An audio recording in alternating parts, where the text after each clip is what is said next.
The embattled British Prime Minister Boris Johnson has come under renewed pressure to resign during a fiery Prime Minister's questions in Parliament. The long-awaited report by Sue Gray, looking into alleged social events in Downing Street that broke lockdown restrictions, took up the majority of the rowdy debate at times. Opposition Labour Party leader Keir Starmer pushed Johnson to resign if he is found to have misled Parliament, something that the Prime Minister declined to do.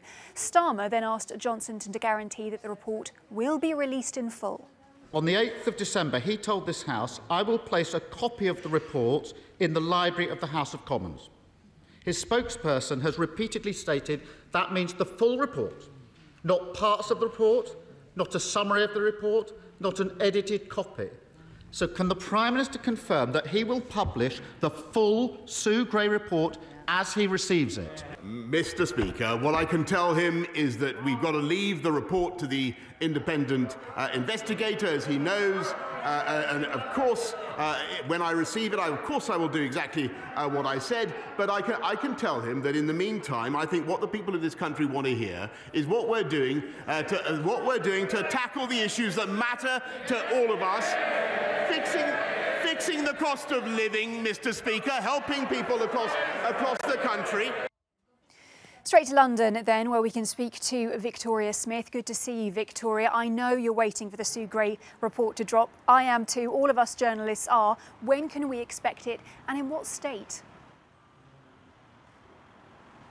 Well, Helen, yes, it was a boisterous day in the Commons, wasn't it? We heard some of the sound effects there. A very bullish Prime Minister, very different from the PM that we saw a week or so ago when he was humble and contrite and apologetic.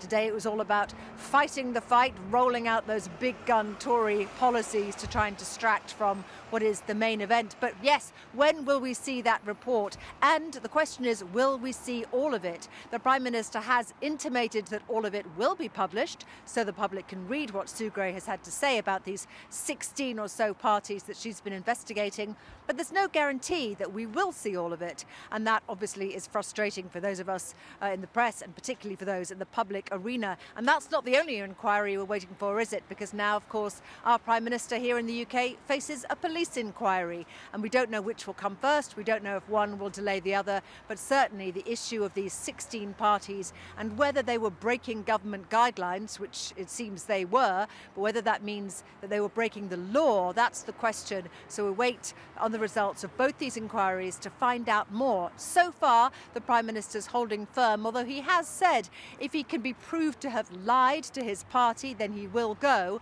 So that proof is in the offing, but we'll all have to wait a little bit longer. It looks as if we'll have to wait longer than by close of play today, at least. A lot of patience needed right now.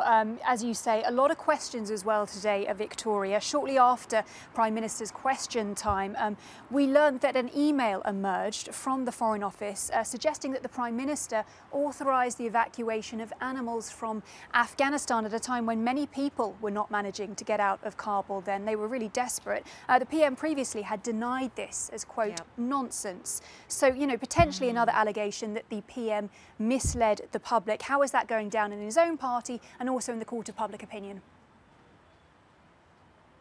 Yeah, a leaky Westminster indeed. This is another leak from the office of Zach Goldsmith that says that the Nowzad charity, which was a charity in Afghanistan run by the former Royal Marine Pen Farthing and his animals, they were authorised to come back to Britain. To put it into context, Pen Farthing and 150 animals were evacuated as opposed to 15,000 people. Nonetheless, it caused controversy with many in the party and many in the public saying, why is Britain putting animals before people? At the time, the government denied having any personal interest in this. The Defence Secretary, Ben Wallace, continues to deny it. But it does look as if it's another leak that may well lead to another allegation that the Prime Minister is misleading his party, the House and the public as well. But once again, Helena, we'll have to wait on that. But certainly another leak, another leaky day, a leaky week in Westminster. Again, we wait to see where that leads to.